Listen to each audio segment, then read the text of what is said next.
Olá, tudo bem? Eu sou Douglas Costa, sou neuropsicólogo e trabalho com avaliação neuropsicológica infantil, assim como também com reabilitação e psicoterapia clínica infantil. Hoje nós vamos falar um pouco sobre a retomada das aulas das crianças, um tema um tanto quanto corriqueiro, mas ao mesmo tempo necessário ter aí algumas pontuações e trazer para vocês alguns esclarecimentos que possam ser úteis aí nessa retomada de rotina.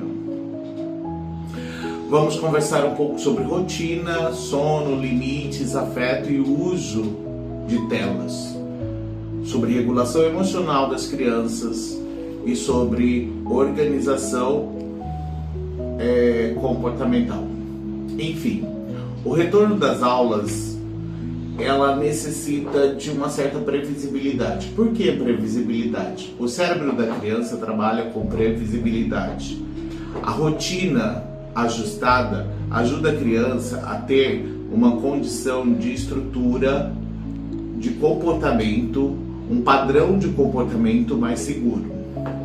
Quando a gente organiza a rotina e mantém uma previsibilidade, a criança gasta menos energia e consegue se manter mais organizada emocionalmente, sentindo-se mais segura nas suas atividades do cotidiano.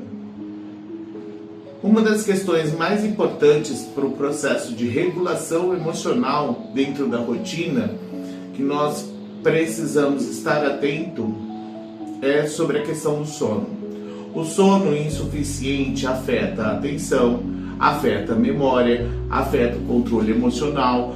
O sono em horários irregulares confunde o relógio biológico e o ritmo orgânico do funcionamento físico e emocional dessa criança.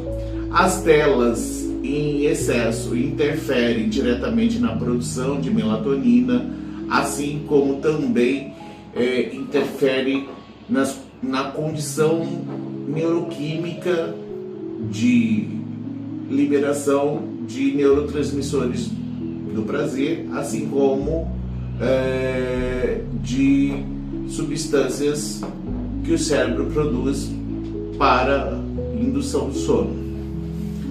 Muitas vezes o que parece birra no horário do sono é oposição ou mau comportamento, é na verdade cansaço acumulado e a dificuldade neuroquímica da criança se regular, diminuir o ritmo biológico para entrar em período de sono.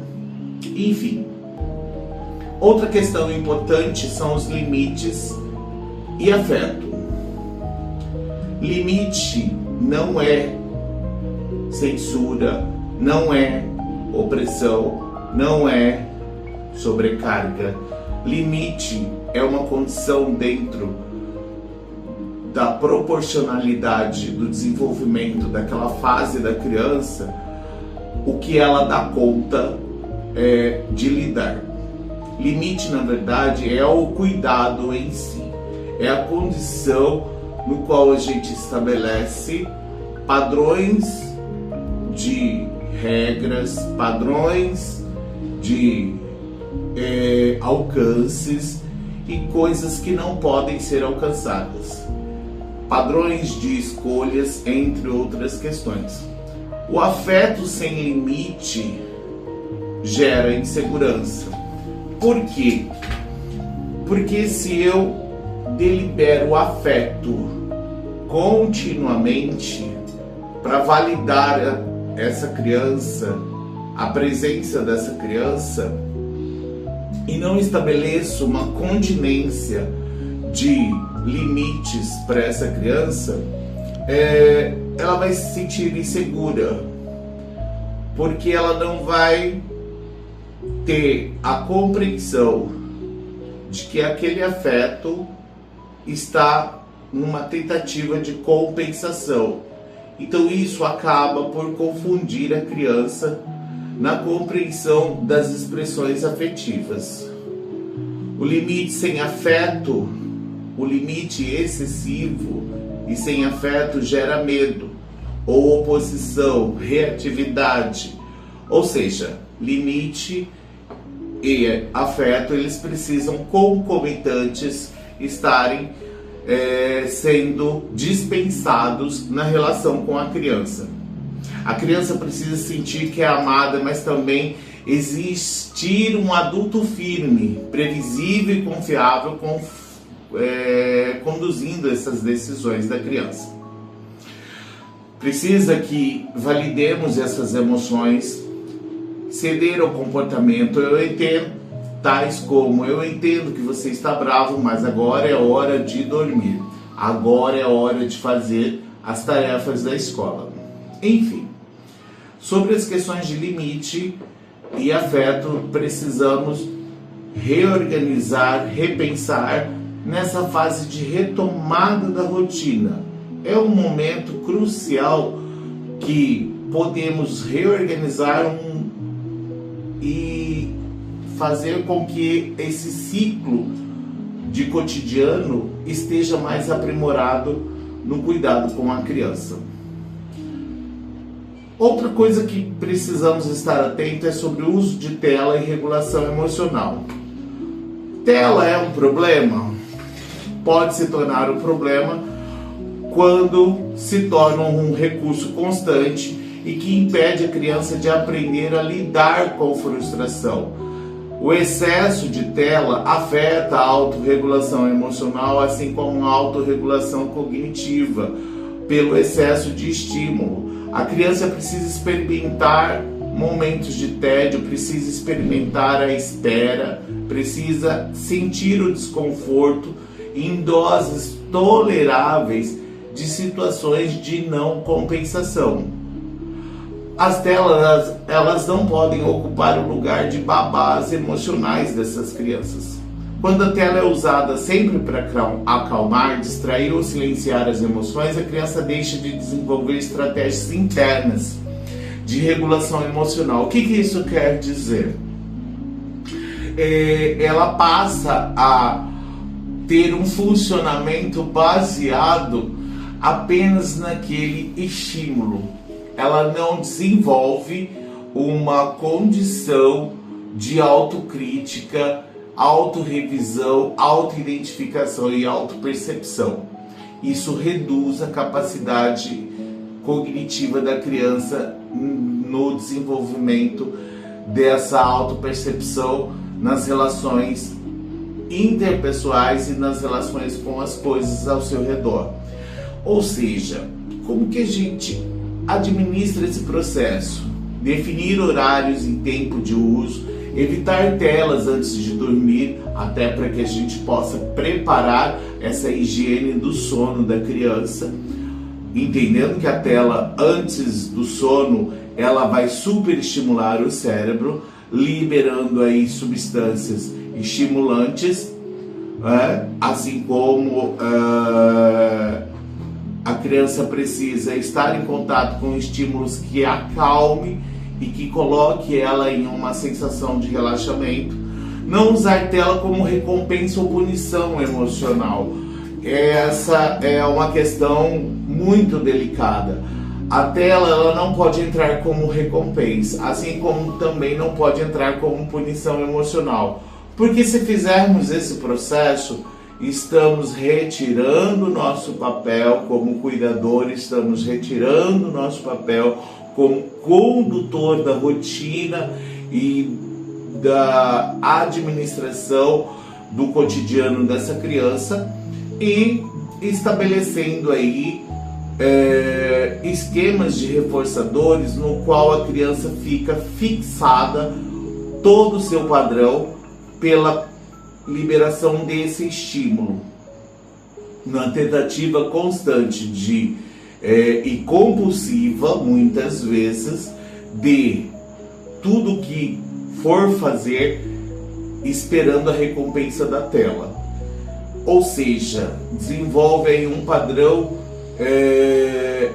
onde a criança não se permite novas experiências e experiências investigativas do campo lúdico para poder se desenvolver no sentido da criatividade, da motivação, do aprendizado, entre outras questões. Ela fica fixada no esquema de recompensa de quando vai chegar a tela para que ela se sinta com uma sensação satisfatória diante dos estímulos que a tela libera para ela. É importante entender que quando a criança está fazendo o uso de tela, ela tem uma liberação de substâncias no cérebro que causa uma condição de conforto e de prazer muito grande, e isso é o fator recompensador a nível neuroquímico. Enfim, o papel dos pais e dos cuidadores na corregulação. Adultos regulados ajuda a regular e acalmar as crianças. Isso é muito importante. A criança aprende a se regular emocionalmente através do adulto. Primeiro vem a regulação emocional dos pais, depois vem a regulação emocional das crianças, dos pais e dos cuidadores, né? Não é sobre perfeição, é sobre consistência que nós estamos falando. Não é ser o pai perfeito, não é ser a mãe perfeita, não é o cuidador ideal, é sobre consistência, é autopercepção contínua e autorrevisão contínua de como está a conduta na administração da rotina dessa criança. Pequenas mudanças fazem grande diferença. Cuidar da rotina do sono, dos limites do uso de telas, uma forma concreta de cuidar da saúde emocional da criança é manter essa autorrevisão para que até que ela se torne um hábito, de se auto-perceber continuamente no sentido de como estamos lidando com a administração da rotina da criança. Bom, nós já estamos chegando ao final e uma questão importante para a gente ir concluindo é que algo muito importante é lembrar que o comportamento é comunicação, diálogo e assertividade. Firmeza. Assertividade se traduz em firmeza. Os pais precisam ser a referência do sim e do não. A assertividade se traduz através disso, dessa firmeza entre o sim e o não, o poder e o não poder, o ter e o não ter, assim como também o suporte afetivo, emocional e a validação emocional dessa criança. Eu entendo que você não gostou, mas nesse momento você não pode tal atividade. Vamos aguardar o término das suas lições de casa e depois nós podemos fazer aquilo que você tanto quer. Quando temos essa comunicação apaziguadora, sem violência, sem agressividade, sem impulsividade e sem um tom provocativo, a criança ela sente segurança e sente tranquilidade para poder se regular, aceitar e lidar com a frustração, entendendo que a recompensa diante das atividades que muitas vezes são atividades que ela não sente tanto prazer, a recompensa ela virá posteriormente. Ou seja, estamos desenvolvendo crianças e futuramente adolescentes, assim como adultos, que sabem lidar com a recompensa a médio e longo prazo, tornando isso uma maturidade afetiva e emocional que vai se desenvolver da criança. Consequentemente, a regulação do cotidiano do comportamento dessa criança se mantém numa certa estabilidade. Isso vai acontecer de forma contínua, previsível e perfeita? Não. Muitas vezes vamos tentar, mas não vamos conseguir, vamos errar e vamos continuar tentando. A importância é continuar fazendo, continuar praticando, continuar se auto-percebendo na forma como conduz essas atividades, na forma como administra a rotina da criança, para que se torne um hábito a mudança do padrão comportamental do adulto, que consequentemente vai repercutir na mudança do padrão comportamental e da regulação emocional e cognitiva da criança. Enfim, essas são as questões que eu gostaria de trazer para vocês. Um grande abraço, até o próximo vídeo.